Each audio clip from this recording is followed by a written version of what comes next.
From the KPFK studios in Southern California, it's the Ralph Nader Radio Hour. Stand up, you've been sitting way too long.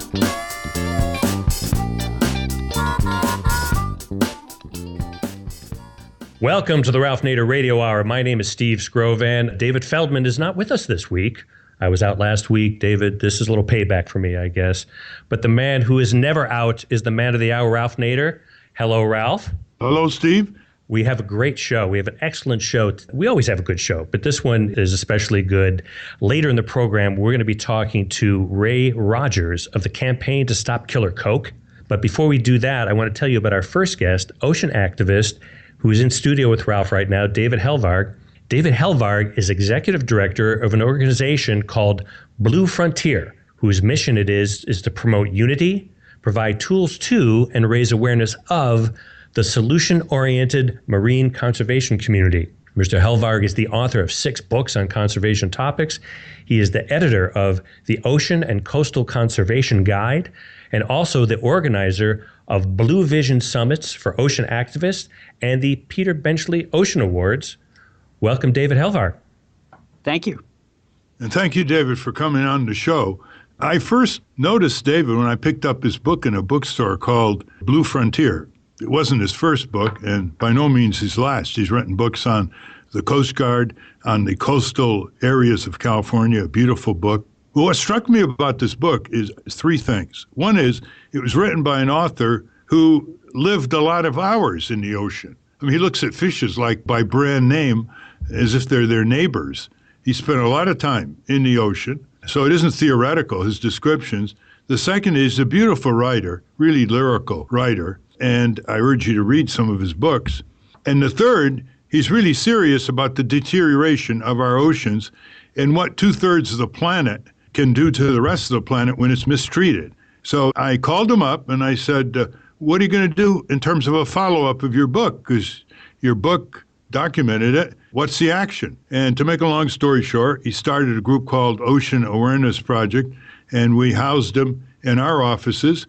And from time to time, we've been supporting this wonderful group, which I think on a tiny budget has created more action and networked more people around the country regarding the problems and devastation of the ecology of the oceans than any ocean group around. And with that self-serving introduction, David, just briefly tell people what you have accomplished with the Ocean Awareness Project. And I think you've done it on about 1/5 of the pay that the CEO of Environmental Defense Fund gets. Well, we try and do what I call seaweed, marine grassroots organizing. I'll even repeat your story from my point of view, which is I wrote my first ocean book. I grew up kind of by the water, and as a kid, I thought I'd grow up and be a frogman and save dolphins in America. And later, I thought I'd be an oceanographer. Then I got distracted by the movements and moments of my youth and ended up an activist and then a journalist in Northern Ireland, Central America. So I spent the next 30 years in a schizophrenic state of going off to cover wars and politics and epidemics so I could come home and go body surfing. I finally wrote my first ocean book that, Blue Frontier, and get this call out of the blue from Ralph Nader saying the last chapter, the Seaweed Rebellion, is very interesting to anybody organizing around this. This was at a time where I'd lost somebody, a longtime love, and I didn't know what I was going to do next. I thought I'd go back to war reporting because I knew that was a good cure for depression.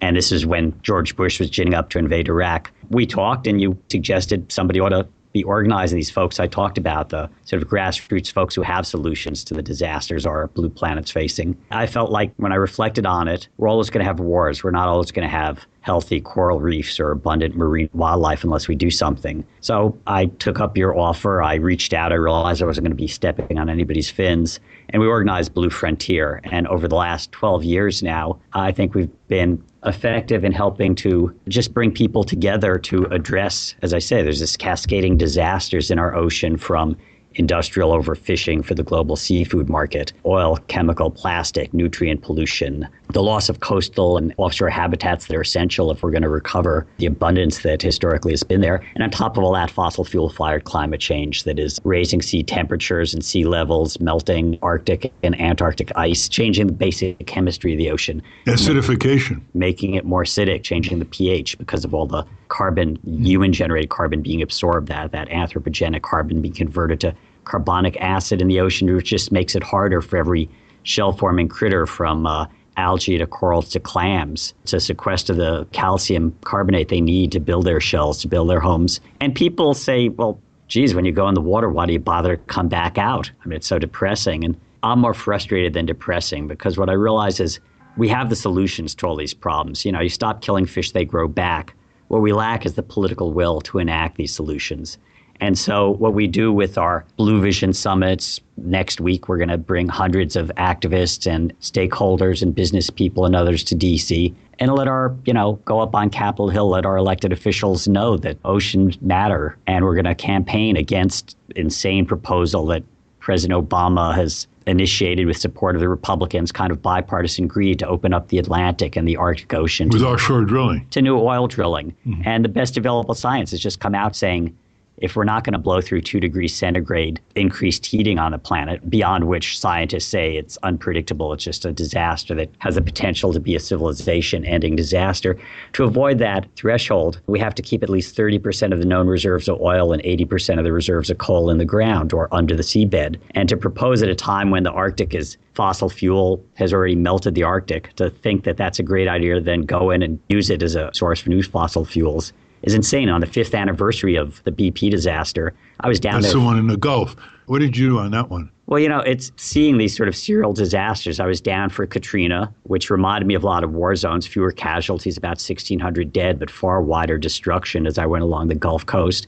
That was a case of a natural disaster being turned into a human catastrophe because of our policies on energy, on land use, on coastal protection and coastal building. And to go back 5 years later and see these communities that were still socially devastated, then hit by the oil, to go out with Indian shrimpers on Barataria Bay and 3-year-old nephew of this fisherman of the Akaya Indian tribe that's been there hundreds of thousands of years. And the grandma saying he's going to grow up and be a bayou man, and his uncle saying, not if this oil's in here because we're not going to have it.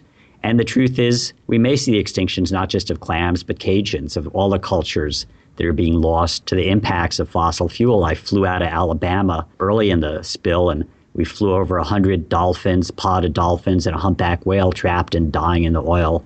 The impacts are still being felt with dead dolphins, with toxic impacts in the water column and the benthic community, and the insanity 5 years later, with no new regulation to control safety, to propose opening up the Atlantic and the Arctic. I just spoke with the Commandant of the Coast Guard. I had lunch with him. He's going to be one of our speakers next week. He says the Coast Guard, which is the lead agency for the U.S. in the Arctic, would like to see nothing up there for the next decade because they know that if you start drilling for oil or bringing shipping in there, they don't have the anti-pollution response capability. They don't have the SAR, the search and rescue capability. There are not even aids to navigation for the shipping and tourists who are moving into that area. And just for listeners who don't know what's going on up there, because of the melting of the ice, there's a whole new shipping lane that can open up. You have sort of like double jeopardy. It not only melts and affects the ecology, but it opens up shipping lines so these giant ships can go through, and they're going to have mishaps and accentuate the problem. They're looking for both transshipping between Asia and Europe, which if they go the northern route through the Arctic, it's quicker. The problem is there's no aids to navigation. There's not even good guides. Somebody from the IMO, the International Maritime Organization that oversees these 80 to 100,000 300-ton plus ships, told me, well, there are only 75 ships this summer. So yeah, but that's the 75 ships are in the place where you can't do anything with a disaster. The shipping is dangerous because we've never navigated. These waters haven't been open for thousands of years. On top of that, the idea of drilling in an area that has only opened up because of burning fossil fuels. I mean, coal and oil were great energy systems for the 16th and 19th century, but we're in the 21st. We've got alternatives, clean energy on and offshore. And efficiency. And efficiency. A barrel of oil you don't waste via gasoline in a gas-guzzling motor vehicle is a barrel of oil you don't have to drill for in the Arctic. I mean, it's like having a water shortage because the faucet keeps leaking and you keep drilling for water in your backyard.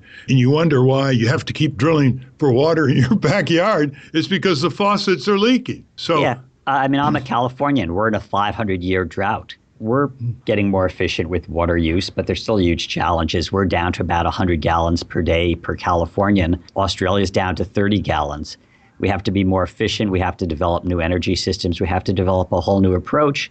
And part of that approach is we have to understand that when we talk about the environment being, the precedent on which the economy and civilization is built, we should also recognize that 71% of the environment is salt water, that we're living on a blue planet.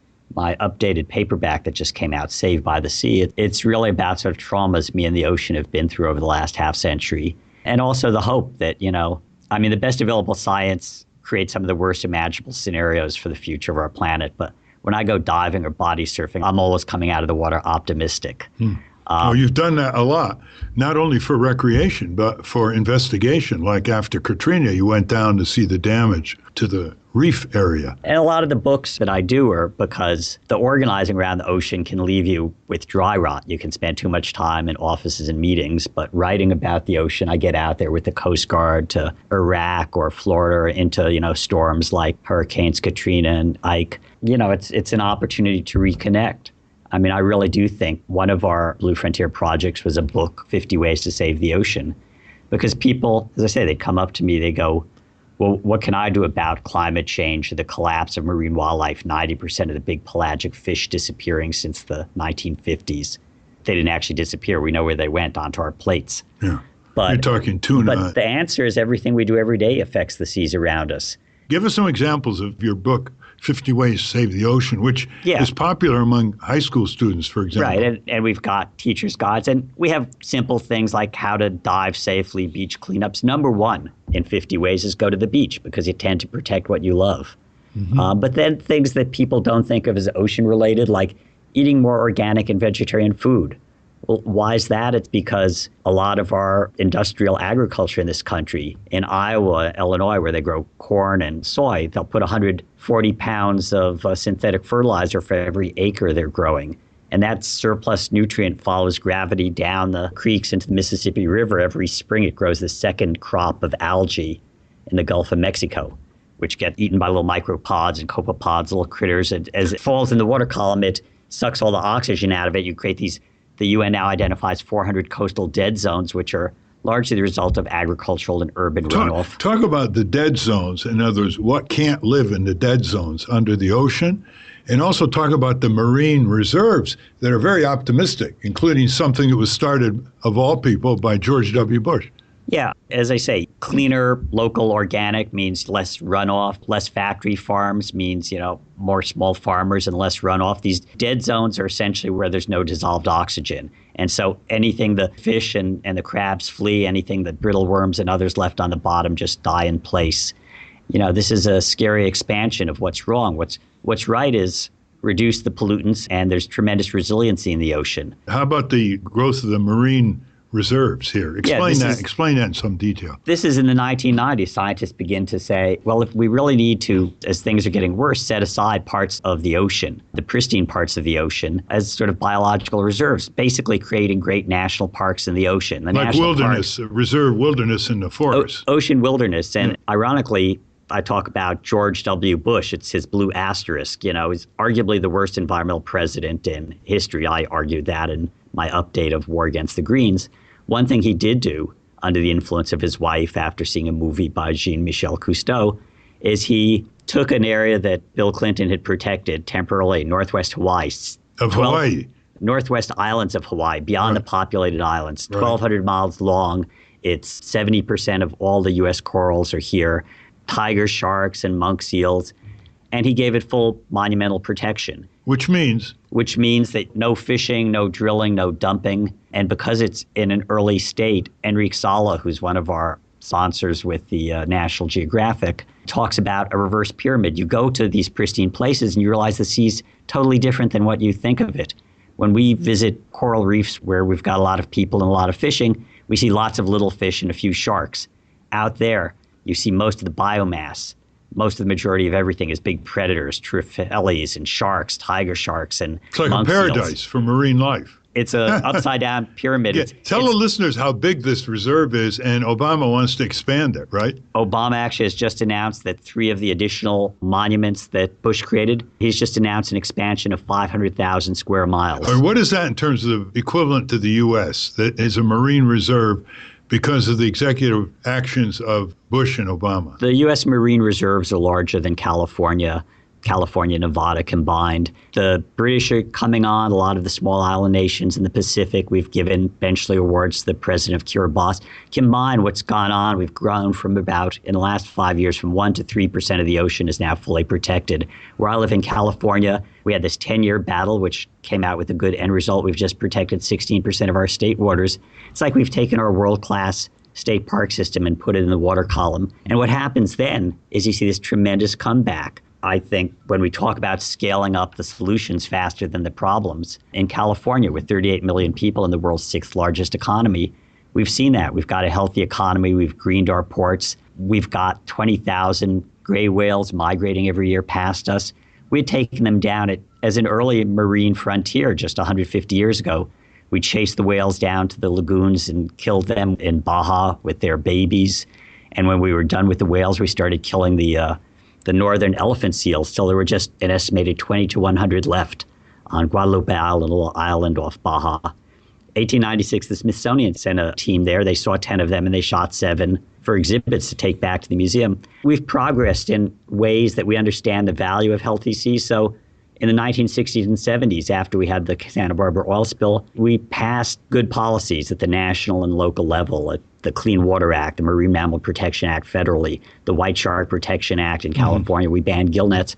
And that in combination with the resiliency of the Pacific, we have the California current that's like the Serengeti of the sea and one of the world's great upwellings. And so just one example, this beach I visit down by Hearst Castle, in 1990, the first elephant seal hauled up there. In 1992, the first breeding pair was spotted there. Last year, 27,000 elephant seals returned to this one beach to breed and molt. Amazing, amazing. We're talking with David Helvarg, resident of the oceans, domiciled in California. His most recent book is Saved by the Sea, Hope, Heartbreak, and Wonder in the Blue World. His books are a spectacular feast of reading because he's lived it, he knows how to write it, and he has passion and evidence. One thing impressed me, what you did as director of the Ocean Awareness Project, David, was you did the first directory of little citizen groups all over the country, the West Coast, the Gulf, the Atlantic coast, who are trying to save the estuaries, protect the beaches. Can you describe that directory? Yeah, it's online now at our organization's www.bluefront.org. And it's Blue Front or Blue Frontier? Blue Front. Bluefront.org. And it's the Blue Movement directory of about 1,500 groups that are mostly local citizen activists who, what we call seaweed, marine grassroots folks, who are working from all across the country. With our next week here in D.C., we're going to have activists from every coastal state, plus the Colorado Ocean Coalition, folks from Arizona and Illinois who understand that, in a way, every state's a coastal state. Could I read just the end of the Yes, book? by all means. Yeah. This is from David's newest book, Saved by the Sea. It's out in paperback, and it's published by New World Library. New World Library, a major publisher. And I talk about, as I said earlier, how sort of changes the ocean and I have shared. And for me, the ocean's also a place to go for not only adrenaline rushes and fun, but also solace and just being a sense of something larger than yourself. Away from the smartphones. Away from all the distractions. Yes. I say, well, I was not born for peaceful times or calm waters, nor have I seen many. We're living in the age of global markets and mass extinctions, the birth of celebrity websites, YouTube and Twitter, the death of sharks, sea turtles, and others of our planetary brethren, who were already ancient when the first small mammals left their dirt-filled burrows. Well, I've gone from radical activist to war reporter, private investigator, TV producer, author, and activist again, thanks to Ralph Nader. I do so with a more sober assessment than when I was young, running wild in the street chanting "Power to the People," a slogan recently appropriated for a battery-powered Oral-B toothbrush ad. Today, I don't really expect a revolution in politics or consciousness to radically alter the cascading ecological collapse of our ocean planet. I do, however, note a rising tide of ecological mindfulness approaching the declining plane of biological diversity on our water world, and where that X crosses will tell us how much we have left to save and restore if we can. I'm not sure it'll be enough to turn the tide. All I know for certain is that if we don't try, we lose. And this salty blue world of ours is too heart-achingly beautiful, scary, and sacred to lose. If you don't believe me, join the space program, travel out into the cosmos, and look back from the heavens. It's not God's green earth. It's God's blue marble. See how beautiful it is, listeners? If you want to contact David, give the website and give your phone number as well. Yeah, again, it's bluefront.org. We're having the Blue Vision Summit and the Peter Benchley Ocean Awards May 11 to 14. And contact us. Give us a call at 202-387-8030. We want to just keep expanding the constituency and the tides of change. That's 202-387-8030. And if you want to make a contribution, it's to a wonderful nonprofit group. Steve has a question. David, you talked about the Benchley Awards. You're referring to, of course, Peter Benchley, the author of Jaws, who back in the 70s probably went a long way to keeping a lot of people out of the ocean. Tell us about what the Benchley Awards are, how they came about, and who they honor. Absolutely. They honor Peter Benchley, who most people know as the author of Jaws. He was actually a keynote speaker at our first Blue Vision Summit back in 2004. And a lifelong conservationist. He spent his life doing documentaries and books, some beautiful books like The Girl of the Sea of Cortez, to protect sharks and their habitat. So when he passed away, I talked to Wendy Benchley about naming our honors, our awards in his name. And they've now become really the world's leading honors for ocean champions. This Thursday, the 14th of May, for example, we'll be giving honors to Secretary of State John Kerry, who was active in cleaning up Boston Harbor and when he was a senator, and now as Secretary of State, he's organized unprecedented ocean summits to expand these marine protected areas and to fight pirate fishing on a global level. We're giving an award to Prince Albert of Monaco, who's done a lot of the support, the funding for science on ocean acidification, also has worked to bring the oceans into the UN Millennium Plan, but also scientists like Daniel Pauly from Canada, who really has explained what's happening as we fish down the trophic levels of the sea. And Pip, our Christopher Benchley Youth winner, Pip Stewart is a shark girl. We're going to show a movie about her on Monday night. So we started swimming with sharks in Australia, her native land, when she was 12. Has been filming them since she was 14 and is now a leader in her nation and across the planet in fighting shark finning and shark meat industry. She's never been attacked. She's never been attacked. And explain, the shark finning has killed millions and millions of sharks. How many are killed every year? Sharks kill about 10 of us humans every year, and we kill 70 to 100 million of them. 70 to 100 million? A lot a year? And they're slow breeding top predators, which is why they're disappearing from the world's oceans. Now what's happening is a lot of that was the expansion of the Chinese middle class. Shark fin soup is a tasteless, cartilage soup, but you add spices and charge $400 a bowl and it becomes a prestige item. The good news is groups that are working in China now, like Wild Aid, have put out lots of PSAs using Chinese celebrities, and young people in China are telling their parents they don't want shark fin soup. They don't want extinction served at their weddings anymore.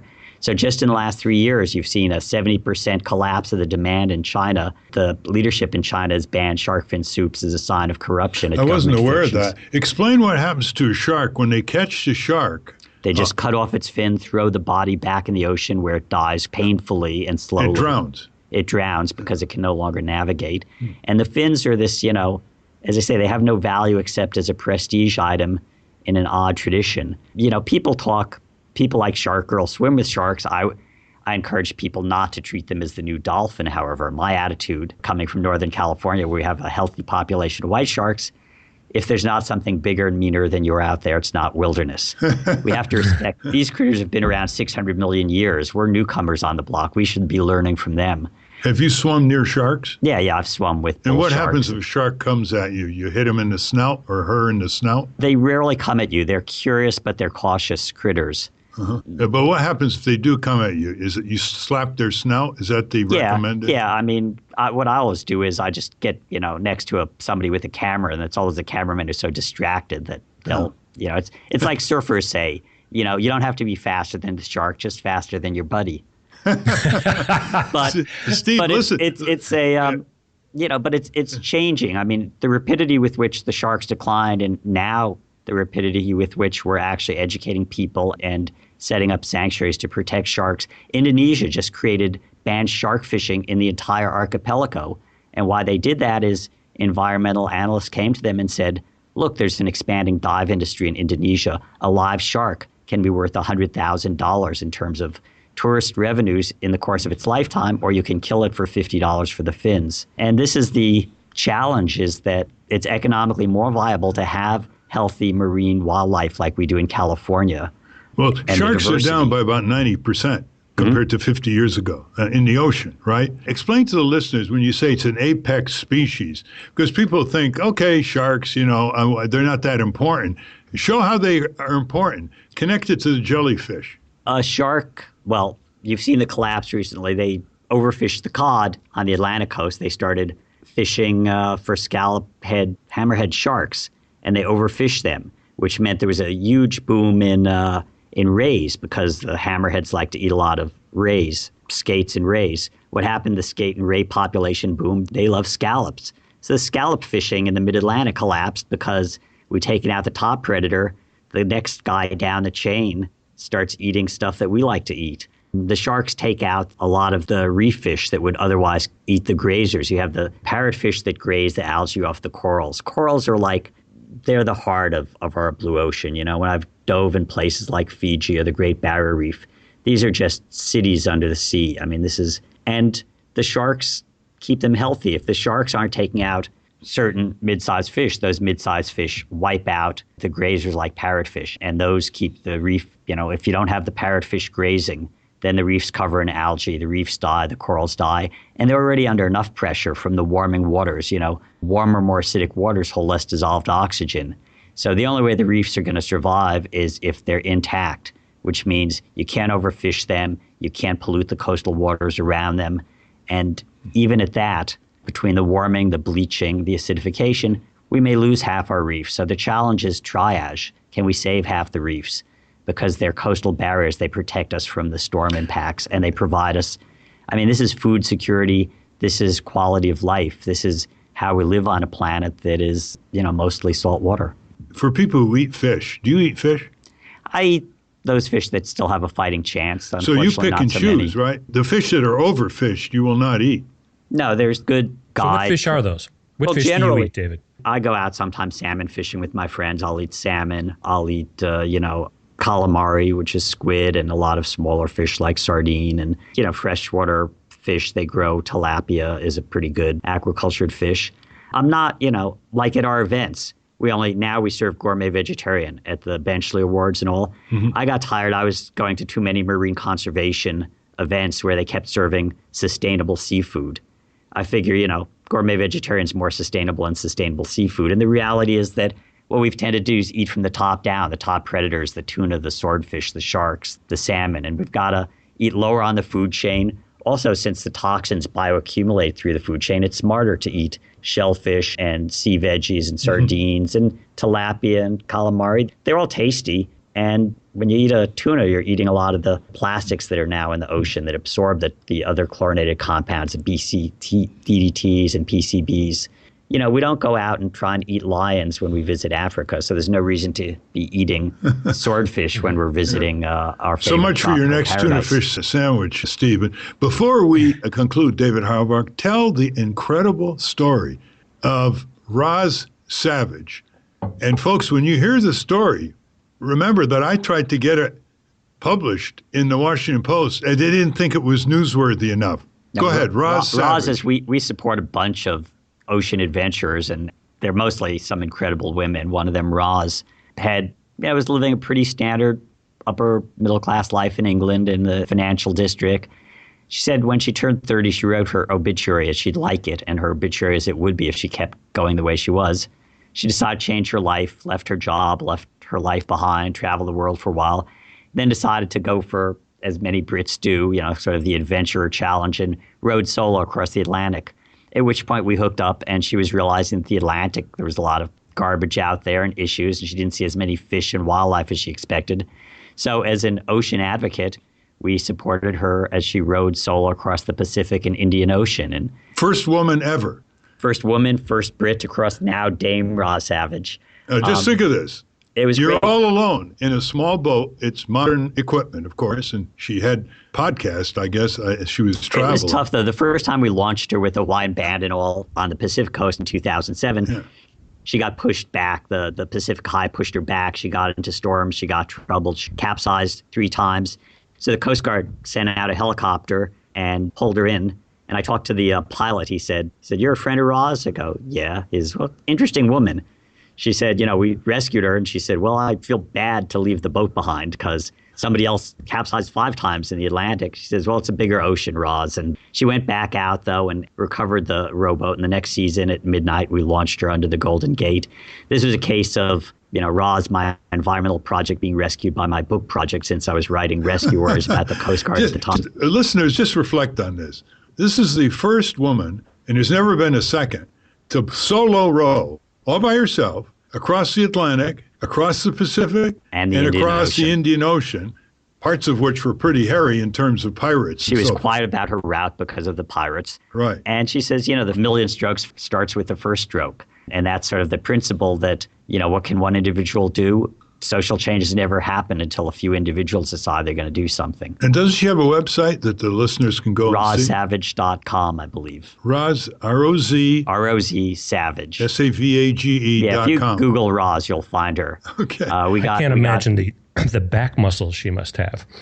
I can't imagine the Washington Post not thinking this was a style section story. At our last summit, we had Roz and Margot Pellegrino, who takes a outrigger canoe and is rowed for us from Miami to Maine and Seattle to San Diego. And we were trying to provoke an arm wrestling match, but they weren't willing. So we just ended up with the artist Weiland and Jim Toomey, the cartoonist, sort of giving them tattoos of Sherman the shark and various wildlife. And yet, 1,000 times more people know about Lindsay Lohan and Britney Spears.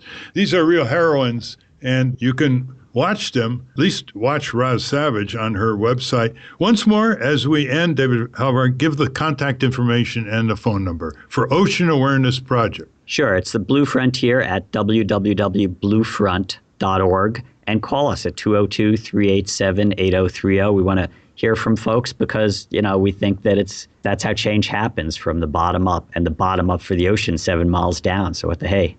All right, listeners, don't disappoint David. React and look at his website and give the Ocean Awareness Program a call if you have something special to tell them or ask them. Thank you very much, David Helvarg. Thank you, Ralph. You're my hero. We've been talking to David Helvarg, Executive Director of Blue Frontier and organizer of the upcoming Peter Benchley Ocean Awards. For more information about the work of Blue Frontier, go to bluefront.org. You are listening to the Ralph Nader Radio Hour. When we come back, we're going to talk to Ray Rogers of Killer Coke.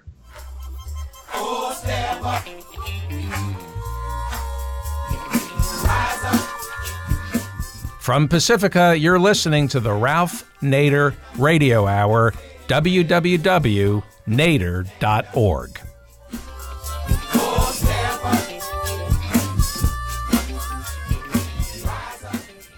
Welcome back to the Ralph Nader Radio Hour. I'm Steve Scrove, and David Feldman will be back with us next week.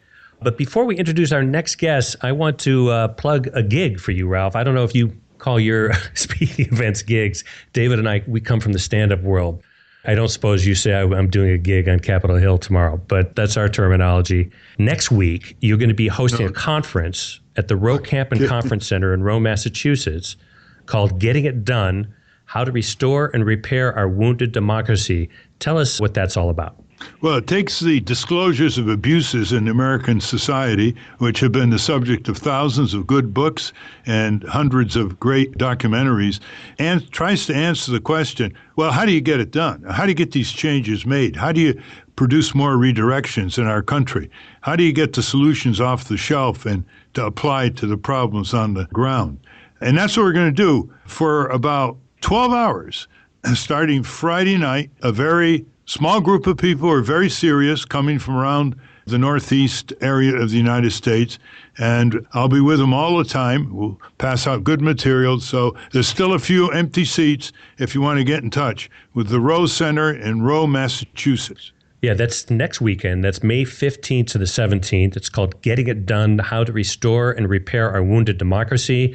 It's at the Rowe Camp and Conference Center, which is 22 Kings Highway in Rowe, Massachusetts, 01367. Their phone number, if you want to fill those seats, is 413-339-4954. That's 413-339-4954. And their email address is info@rowecenter, that's rwecenter.org, rowecenter.org. Check that out and help Ralph and the rest of them repair our wounded democracy. So now we're going to move along to our next guest. I'm excited to introduce our next guest. I think Ralph and our next guest are kindred spirits. Our next guest is Ray Rogers. Mr. Rogers is the founder and director of Corporate Campaign, Inc., which has championed labor, human rights, and environmental causes for 3 decades. In the late 70s, while on the staff of the Amalgamated Clothing and Textile Workers, he devised and led its pioneering corporate campaign against the notoriously anti-union J.P. Stevens and Company, on which the Academy Award-winning film Norma Ray was based, starring Sally Field back then.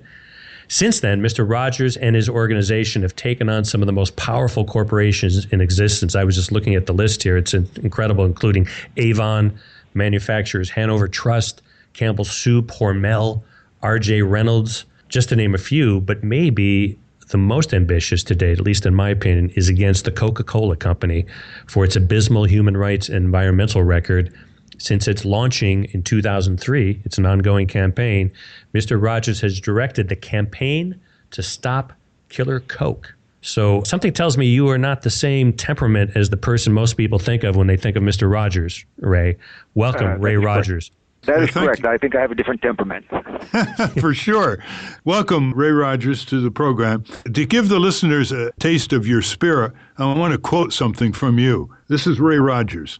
Quote, "The most effective way for Coca-Cola to help end illegal child labor in places like the Philippines and El Salvador," quote, said Ray Rogers, director of corporate campaign, quote, "is not through pointless additional studies, audits, and meaningless rhetoric, but to pay sugar processors enough money to pay fair wages to sugarcane harvesters," end quote. So when you talk about a Ray Rogers corporate campaign, before we get into the Coca-Cola campaign, outline what are the elements of a corporate campaign? Why are you so well known in this area in terms of the leverage and pressure you can put on these mostly reckless and immune giant corporations? Well, Ralph, what I tell workers and people out there fighting for justice is that there's only one way to confront power, and that's with power. You just can't be sending out press releases and make meaningless statements yourself. You have to take them head on in both the economic and political field. In the case of a company like Coca-Cola, we've already booted them off of about 70 college and university campuses. It's costing them hundreds of millions of dollars in lost revenues. We have labor unions taking on Coca-Cola, one of which we may discuss because there's some controversial elements with respect to the American Federation of Teachers and an action taken by its president, Randy Weingarten, but not by its members and not by a lot of its local officials. But again, it's when you go back to the J.P. Stevens campaign, and I created the corporate campaign concept, we actually orchestrated the resignations of the CEOs of companies like the fourth largest bank in the country, manufacturers Hanover, Avon Products, J.P. Stevens, New York Life Insurance Company. And we've done the same thing on many other occasions where we perfected a divide and conquer strategy to go after these corporate executives that are doing so much damage to the world. Ray, explain some of these techniques, because I'm sure some listeners are saying, how in the world could you get this to happen? Well, it's through organization, and it's understanding all the facets of political organization as well as what Saul Alinsky was all about. You put all these things together, you have to do your research, you have to do your analysis, and what I always say is that a corporate campaign has a beginning point A and an end point Z. You have to know that if you can go from point A to point Z, point A being the beginning point Z being total defeat or annihilation of the adversary, you know that somewhere there's a breaking point or point of compromise, and that's what you're looking for. You're looking for a fair compromise, and that's what it's all about. And when I embark on a campaign, depending upon the resources, depends upon how fast and how many directions that you can move. But I can outline a map on a wall and say, okay, here's my strategy. I absolutely know I can win. Okay, so I have to deal with the analytical situation first. Can I develop a strategy that I know will win?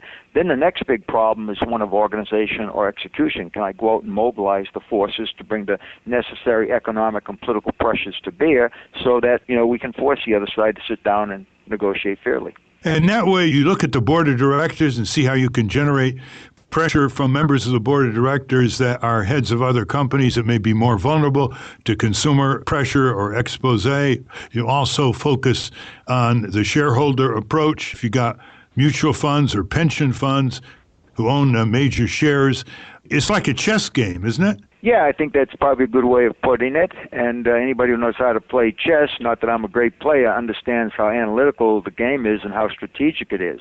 And you have to take those concepts and bring them into the field of organizing for social causes. And obviously one of the great leaders in all this over the years, and I have to say it, is Ralph Nader, and all the great work you've done, Ralph. And I got to tell you, and I want to say this while I got you on the phone to everybody else out there, you have personally been a hero of mine. I think you're only about 10 years older than me, but you have certainly paved the way for so many of the great social activism that's out there today. Well, thank you, Ray. That's the whole point of any kind of leadership is to produce more leaders, right? Which is what you do as it spreads around the country. Ralph, can I just say one thing? Yeah, when I've been involved in big worker struggles, and you talk about developing leaders, when I've gone into these big struggles where workers have been on strike for months or they've been locked out, I sit down with workers, and it can be a small group or a large group, and I look at them and I say, listen, you have all the knowledge, the imagination, the skills, and the energies. If we can collectively mobilize those, you can go out and fight a winning battle. And then I also try to say to the labor unions years ago to show them that you also have great economic clout if you understand how to go out and organize the economics of your members, your pension funds, you name it. But what's very critical and what a lot of labor unions do not do is that they don't recognize or they don't really want to get their membership really involved and be the army that they can be to go out and win so many of the struggles that are out there. You know, what you're really doing is trying to get people who have power to stop minimizing their power and maximize their power, right? Like labor unions. Exactly. And, labor, I look at some of the things that labor unions do over the years, and I sit there. It's so frustrating because they don't have a chance to win. And unfortunately, a lot of times the leadership at the national level particularly prevent the people at the local level from having any chance of winning. They just want to go out and cut deals. And something like the head of the American Federation of Teachers, Randy Weingarten, just did with the Coca-Cola Company in an effort, I think, to support Coke and undermine the campaign to stop Killer Coke. And I'll be very vocal about it. Okay, let's go into the campaign. You call it the Campaign to Stop Killer Coke. And by the way, the website, for those of you who want to learn more about this and what Ray Rogers is doing, is killercoke.org, killercoke.org.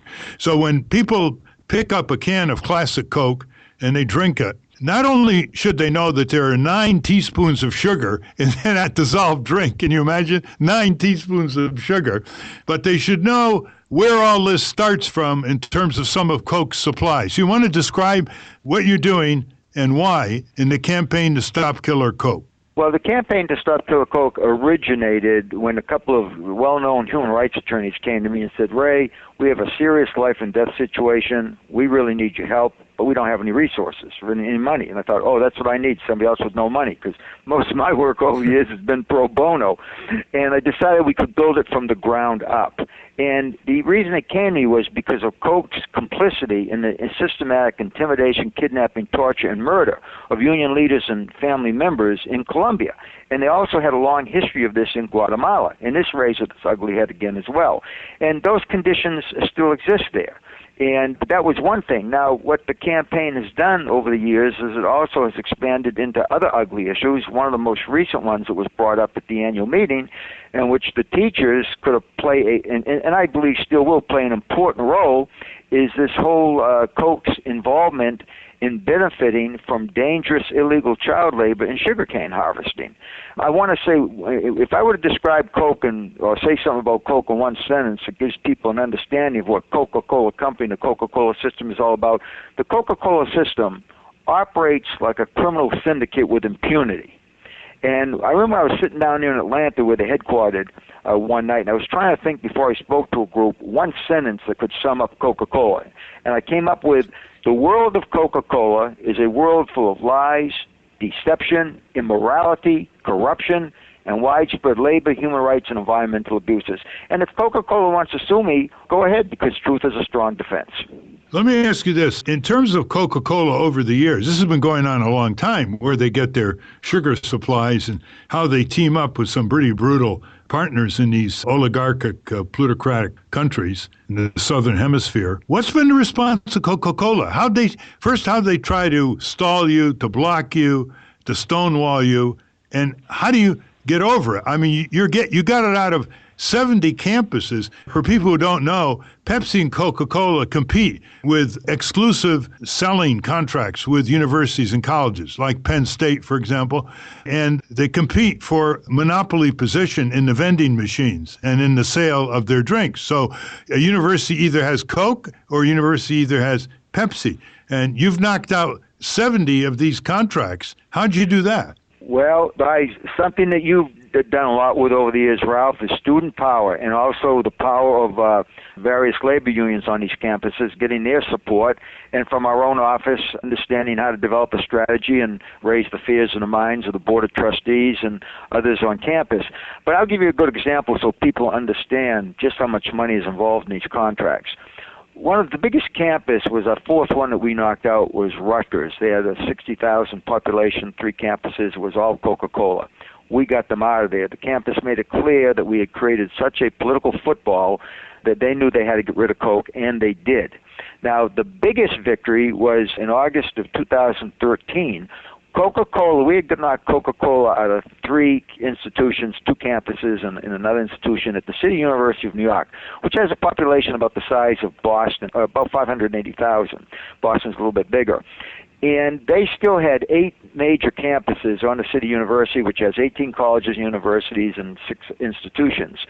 We were informed from the inside that Coke was going to get the entire university for the exclusive pouring rights contract. Not only did we get Coke completely kicked off the campus where they lost their 8 major other contracts they had, but you can't get any Coke on that campus now. That loss of that one contract, I guarantee you, over a 10-year period is costing Coca-Cola hundreds of millions of dollars in lost revenues and hundreds of millions of dollars in lost brand value in the biggest market. Okay, and Rutgers was getting $1 million a year from Coke.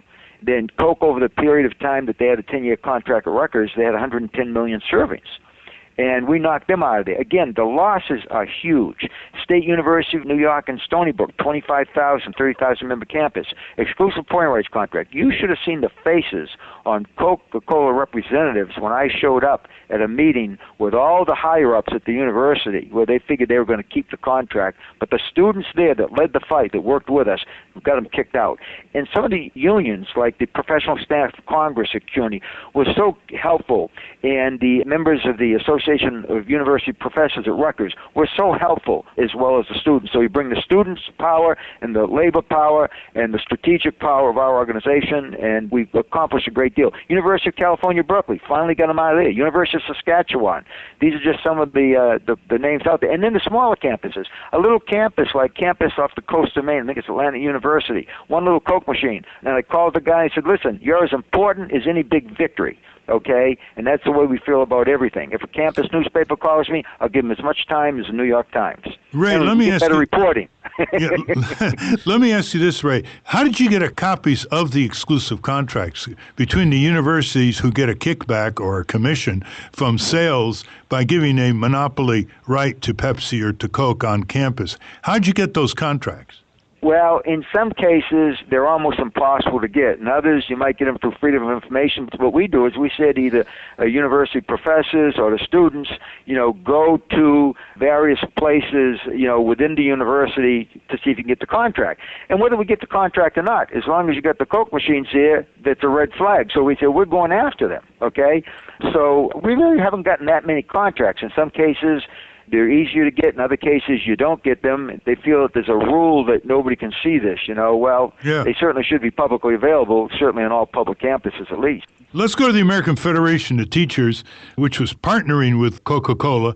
And 4 months ago, the American Federation members caused their union to begin a boycott of Coca-Cola over its reliance on child labor in foreign countries, sugar plantations, etc. But now the union leadership has caved Could you explain what happened there? Sure. We worked very hard with local union leaders, particularly here in New York, but even around the country, to get the American Federation of Teachers, which represents 1.6 million teachers and health professionals, to pass a resolution at the National Convention, out of the National Convention, that would ban all Coca-Cola products. They also called on all their affiliates nationwide to ban Coca-Cola products and to work within any of the institutions, colleges, universities, medical buildings, whatever, to get Coca-Cola out of there. Well, when that happened, Coke moved very quickly. And, Ralph, people should go to killercoke.org and they'll learn more about what happened. But let me first of all say that for decades, Coca-Cola has violated its own codes of conduct by profiting from this illegal, dangerous child labor in these harvesting of sugarcane, okay? And so what happened was Randy Weingarten, and I believe you certainly have been involved in politics for so long, and I certainly supported you and voted for you as president, and I would again if you ran, that I believe that the way that Coca-Cola was able to move quickly and get Randy Weingarten kind of herself to rescind this boycott was because of her close connections with Hillary Clinton, the Clinton Global Initiative, Alexis Herman, who's the former Secretary of Labor under Clinton, who's been on the board of Coca-Cola for many years, Chelsea Clinton, who works for Barry Diller, billionaire Barry Diller, who's on the board of Coca-Cola. I mean, there's all kinds of these links. One of Coca-Cola's top marketing people going to work for Hillary Clinton. So there was a lot of politics involved in this decision. And Randy Weingarten wasn't thinking of the concerns of all the children and the impact of our campaign to try to deal with this issue. She was thinking of her own political ambitions, and that's what I believe. Okay, now I could be totally wrong, but that's what I believe, and she should be held accountable, and I think a lot of her members will hold her accountable. And so with respect to child labor, you said at the beginning of the program, I come out and said, look, we don't need any more of this meaningless rhetoric. We don't need any more audits, and we don't need any more studies. We don't need any more once-a-year meetings, if necessary, by phone or whatever, between Coca-Cola and the union. Well, I asked Coca-Cola's CEO, Muhtar Kent, at their annual meeting on April 29th, Mr. Kent, you can answer yes or no. If you give me the right answer and follow up accordingly, you and Coca-Cola will be acclaimed as, all over the world. Will you pay the sugar processors enough money so they can pay the sugar harvesters fair wages, and will you assure that the sugar harvesters have the right to join and to form labor unions? Well, he goes into a tirade, and it's on YouTube, and we'll be sending out a newsletter, and it's on my website. He goes into a tirade. Mr. Rogers, every year you come in here, and you talk about violence in Colombia and Guatemala and all the bad things that Coca-Cola is doing. And he finally ends up and says, I am not going to answer your question. Now, if that doesn't say enough to teachers in the world with respect to Coca-Cola and child labor, they're going to continue to benefit from child labor. They're going to continue to do nothing about it. And right now, the leadership of the American Federation of Teachers, Randy Weingarten and her Secretary-Treasurer, Loretta Johnson, okay, they made a decision that are going to undermine and harm children, certainly more than help them. And let me add another thing, Ralph.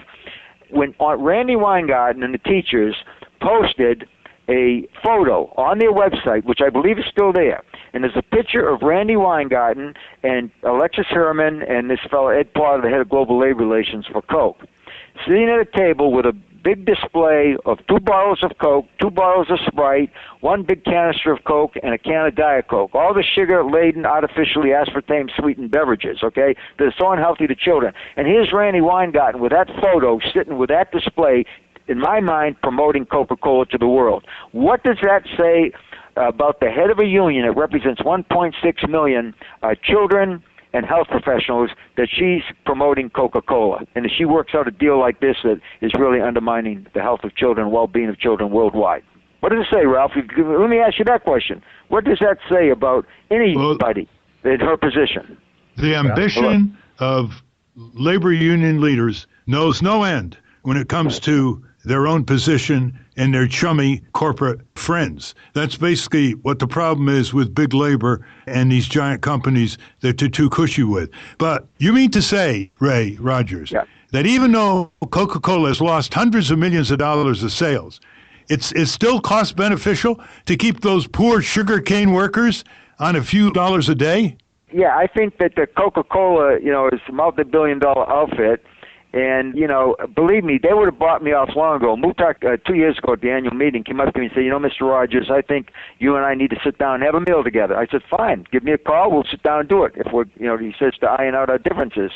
And Warren Buffett was at that meeting, just like he was at this year's meeting. Warren Buffett being the biggest shareholder in Coke for many, many years. He owns about 9.3% right now, over $16-17 billion worth.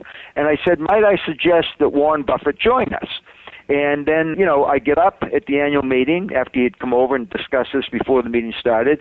Then, and the annual meeting started, of course, I laid into Coke. I didn't hold back, and I thought, well, I'll never hear from him. 2 weeks later, I get a call from the head of corporate governance, Mark Pressinger, down there. He says, Mr. Kent's very serious. He wants to fly up to New York and meet with you. I said, let me know. I'll make it a priority. That was the last I heard of it. I think at that time, they were trying to save CUNY, and there were some other issues, and we just kept hammering away. And I'll tell you right now, if they were to call me and say, put the campaign on hold, we'll sit down and negotiate a deal to solve these things, I say no. When I see you make some real changes, then we'll sit down and then we'll talk about ending the campaign, but not until. I might also add, Ralph, that where Coke is facing many other problems and losing a lot of money is in India. Plant after plant is being shut down. And then just recently, by great work being done, I'm in touch with those people all the time. Why? Because Coke pollutes and they overexploit scarce water resources, so there's no water for irrigation, sanitation, and drinking. And they pollute it and they overexploit it. And there's a great movement all across India. It's been going on now for 10 years and very successful. Wrapping it up, is Pepsi-Cola in the same situation in the last few seconds we have, Ray Rogers? No. Coca-Cola is a leader in the industry, has the worst human rights record of all these companies. Pepsi at one time was involved in Burma, that got out. But no, Coca-Cola is absolutely the worst. Maybe the second worst company would be Nestle. Well, this has been a great show. Ray, we have to have you back and keep getting updates. All right, thank you very much, Ray Rogers. Thank you. I want to thank our guest today, ocean activist David Helvarg of Blue Frontier and director of the campaign against Killer Coke, Ray Rogers. We'll be back next week with another Ralph Nader Radio Hour. David Feldman will be back with us. Be sure to tune in, download, or subscribe. And also check out Ralph next weekend, May 15th, 17th, at the Rose Center for his conference there. I'm Steve Scrovan. David Feldman will return next week. Goodbye, Ralph. Thank you very much, listeners. Get active. Stand up, stand up. You've been sitting way too long.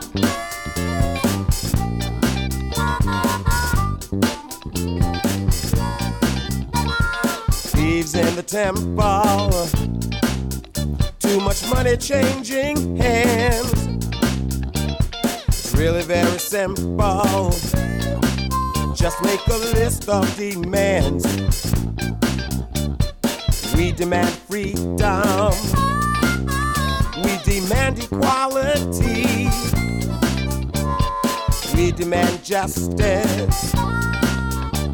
It ain't gonna happen until folks like you and me just stand up. Well, you've been sitting way too long. Oh, step up. You know what's right and you know what's wrong. Rise up. Don't let the system hold you down.